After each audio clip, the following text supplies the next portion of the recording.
Bien-aimés frères et sœurs, vous connaîtrez la vérité et la vérité vous affranchira. Ça, c'est pas moi qui le dis, c'est la Bible qui le dit. Mais moi, je vous dis mieux.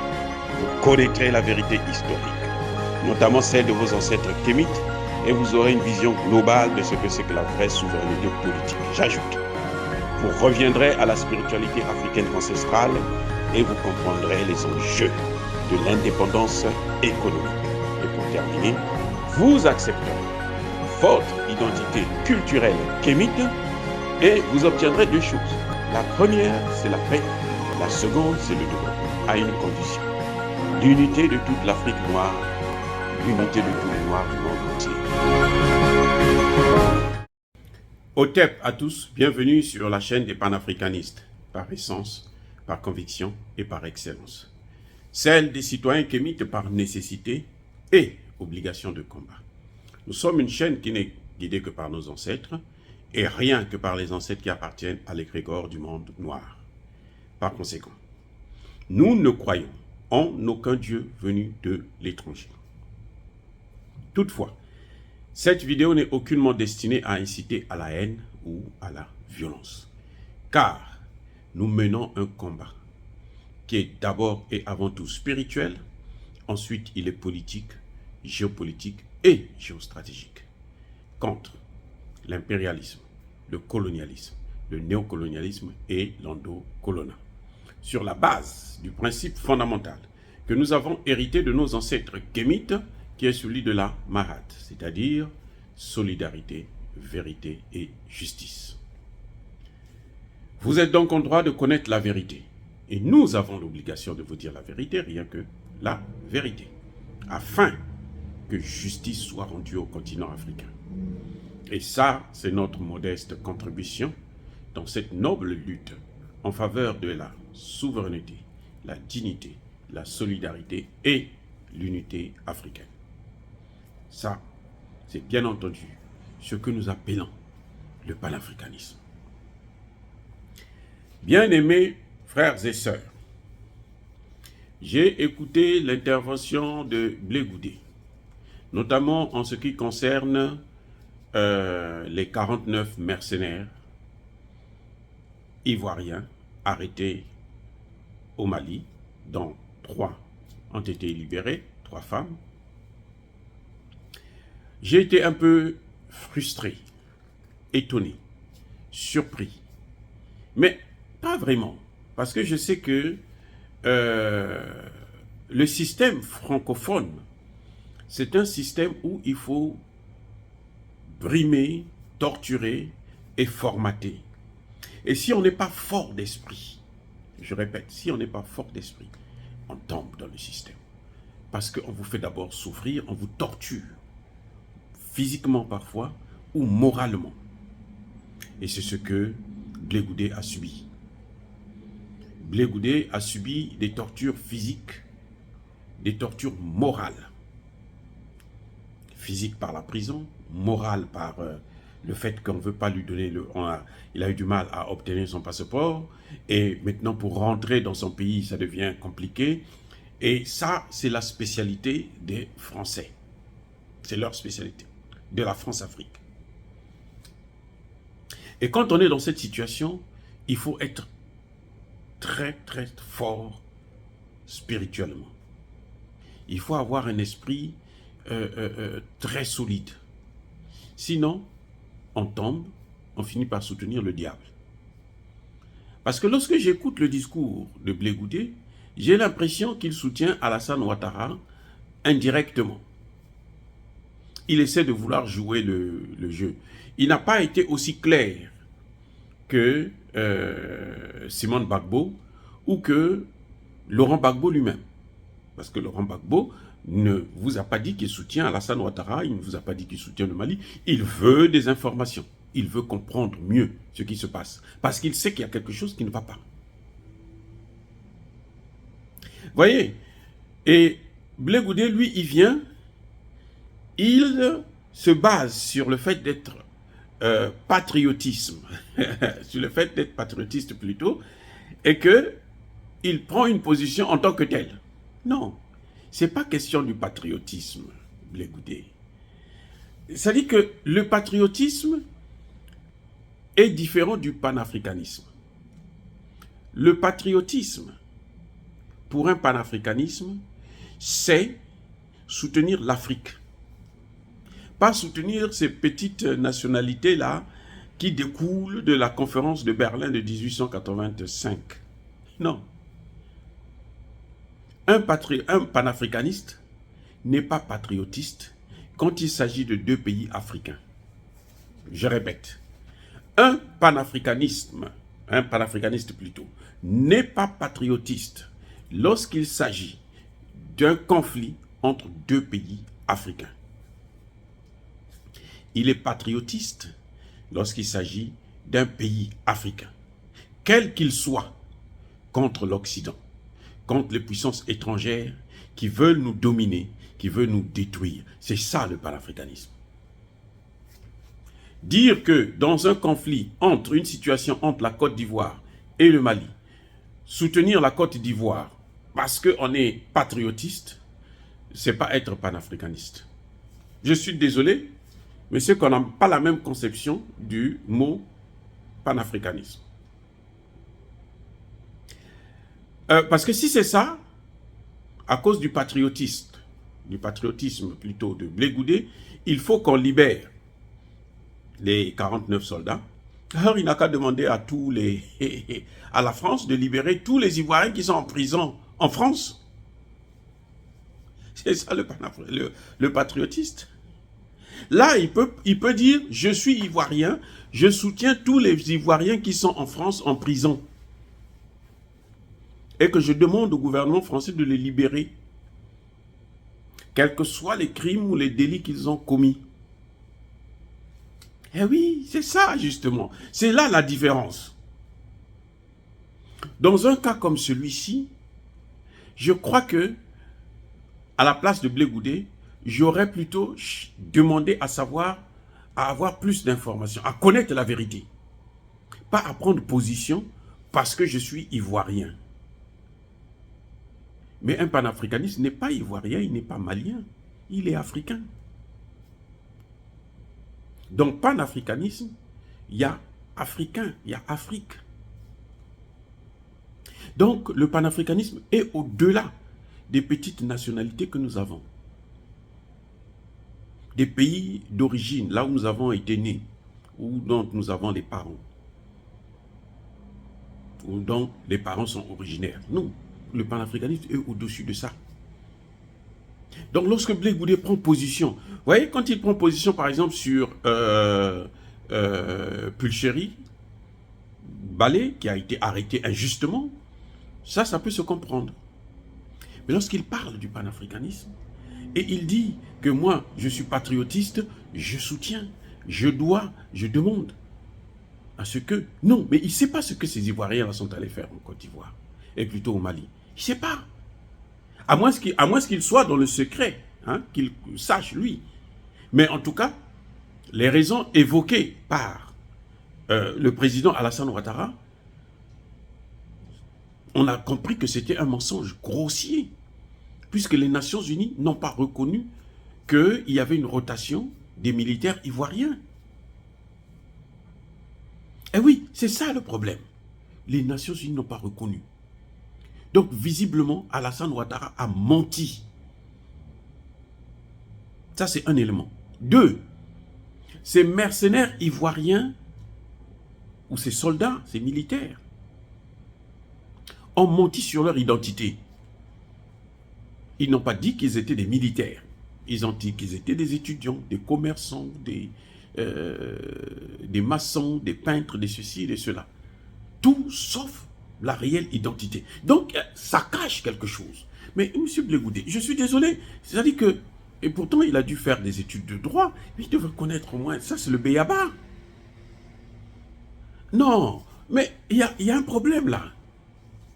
Il y a un problème sérieux. Et c'est comme ça qu'il va gouverner l'Afrique. C'est comme ça qu'il va gouverner la Côte d'Ivoire. Je comprends qu'ils veuillent rentrer au pays et ils sont en négociation. Et certainement, parfois on lui a demandé que si tu veux rentrer, bon, tu dois faire une telle déclaration. C'est malheureux, mais quand ça arrive, ça te suit, ce genre de déclaration, ça te suit. C'est tellement injuste et ridicule de tomber dans ce piège. Et si demain,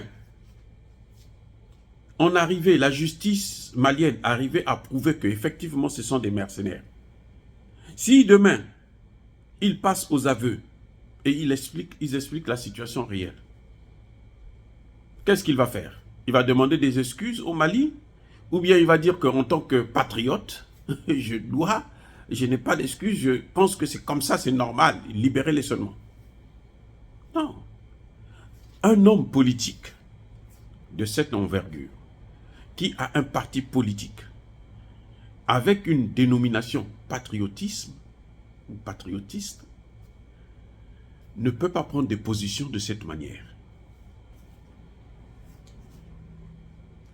Ce qui concerne le Mali souffre. Le Mali perd beaucoup d'hommes. Aujourd'hui, le Mali a prouvé que ceux qui sont en train d'alimenter cette crise, ce sont les Français. Le Mali l'a prouvé. Parce que le Mali a écrit au Conseil de sécurité, et c'est le Conseil de sécurité qui ne veut pas voir les preuves. Parce qu'il a peur. Le Conseil a peur de voir comment la France va être humiliée. Comment le monde entier va se rendre compte que la France est un État terroriste. Et donc, Blé Goudé ne peut pas prendre de telles positions. Il dit qu'il y a eu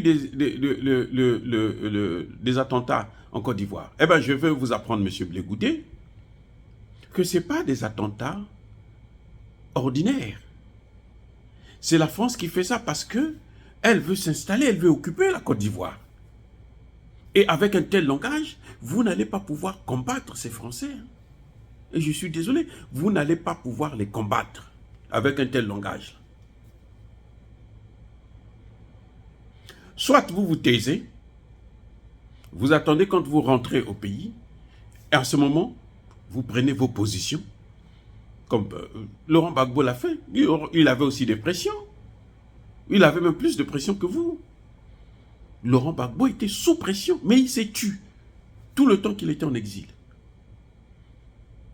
Il a parlé dans certains livres, un livre qui venait de sortir là, Libéré pour la justice, pour la paix ou quelque chose de ce genre, d'un journaliste français. Il a parlé. Mais il ne donnait pas des interviews comme ça, pêle-mêle, parce que bon, il faut qu'il parle, il faut qu'il... Non, nous savons que vous êtes en exil, forcé, et que vous devrez rentrer au pays, et nous le souhaitons d'ailleurs, nous voulons que vous puissiez rentrer, pour revenir chez vous déjà, et puis, si vous voulez, faire la politique comme vous avez un parti politique. Mais si c'est comme ça que vous allez faire la politique, vous dire que moi, comme je suis ivoirien, ce qui se passe au Mali, la réaction du Mali, nous, on n'a rien à foutre, tant pis, même si ce sont des mercenaires, nous voulons seulement qu'ils soient libérés. Non, ça n'a pas de sens. Ça n'a pas de sens, ce n'est pas normal. Ça dit que c'est indigne pour un homme qui aspire à gouverner un pays comme la Côte d'Ivoire, qui est un pays pivot. C'est un pays très important pour l'Afrique, et notamment pour l'Afrique de l'Ouest. Et nous souffrons aujourd'hui quand nous voyons que c'est la France qui occupe la Côte d'Ivoire. Et vous avez même des parlementaires en Côte d'Ivoire, des sénateurs, une sénatrice qui est blanche carrément, une Française. Et ça, c'est ce qu'on appelle le grand remplacement. Vous allez voir encore comment ça va se passer lorsque ils vont avoir encore plus de problèmes avec le gaz et le pétrole russe. Mais comment vous allez faire face à ça? Qu'est-ce que vous allez dire? Vous allez encourager ça? Au nom de quoi? Vous ne savez pas que la Côte d'Ivoire est l'un des pays qui perd le plus de jeunes hommes et de jeunes femmes dans la Méditerranée.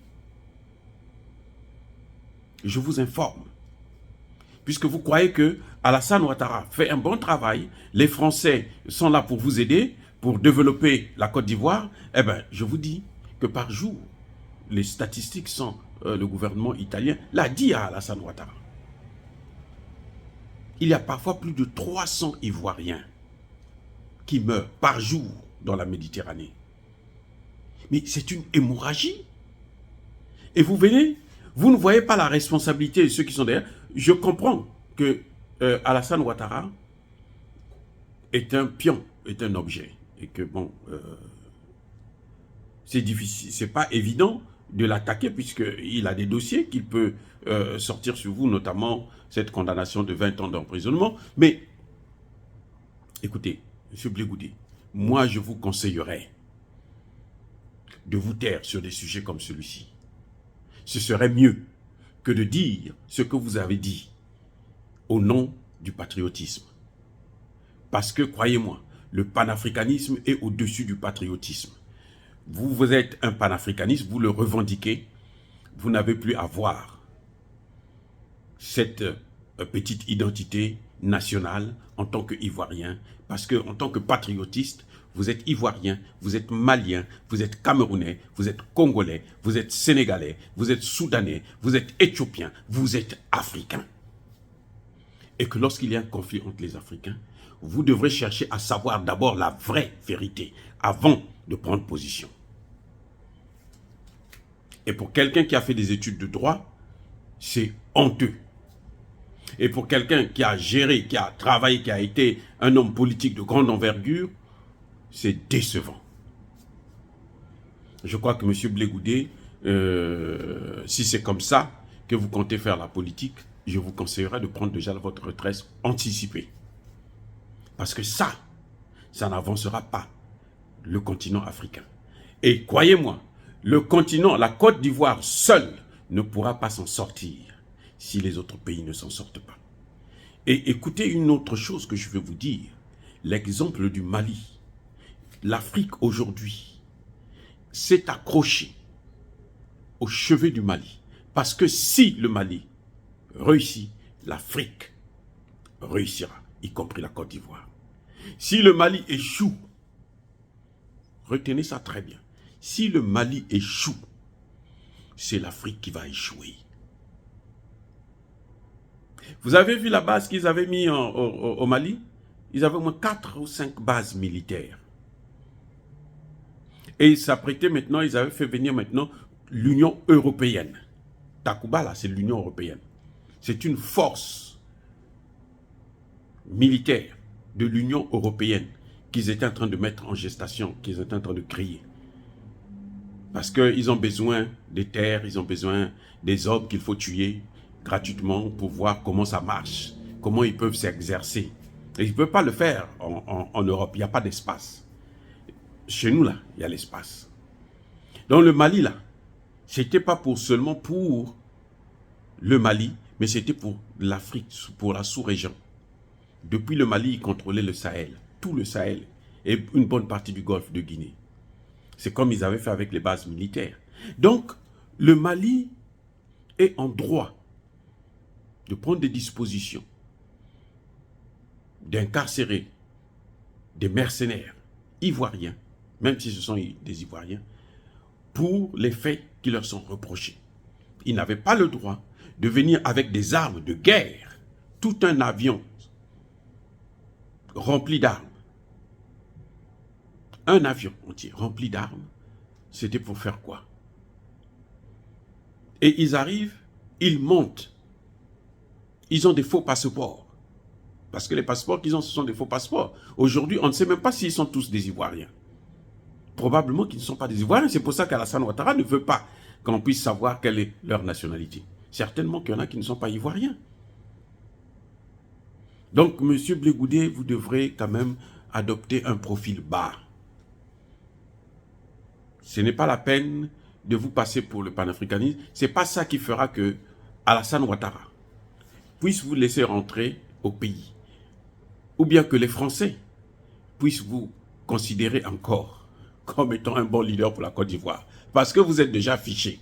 Autant que Laurent Gbagbo, autant que Simone Gbagbo.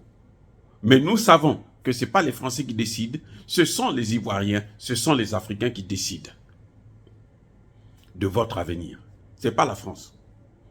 Donc vous vous trompez quand vous pensez qu'il faut se soumettre à la France ou à Alassane Ouattara. Parce qu'Alassane Ouattara, c'est Emmanuel Macron. Donc, si vous pensez qu'il faut se soumettre à eux pour que vous puissiez avoir un bon avenir politique en Côte d'Ivoire, vous vous trompez très, très largement. Dire cela, c'est inciter à la haine ou à la violence. Non. Je répète encore, Yaba Kolerve, Yama Lembe. Soyez bénis par le Dieu des Kémites. J'ai dit et j'assume.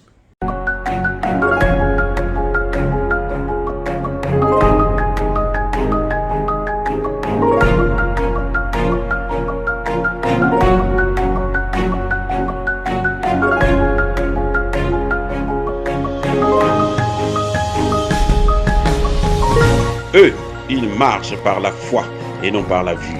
Mais moi, je vous conseille vivement de marcher par la connaissance scientifique et historique, notamment celle de nos ancêtres kémites, par les 5 sens et par l'intelligence. Abou Abia.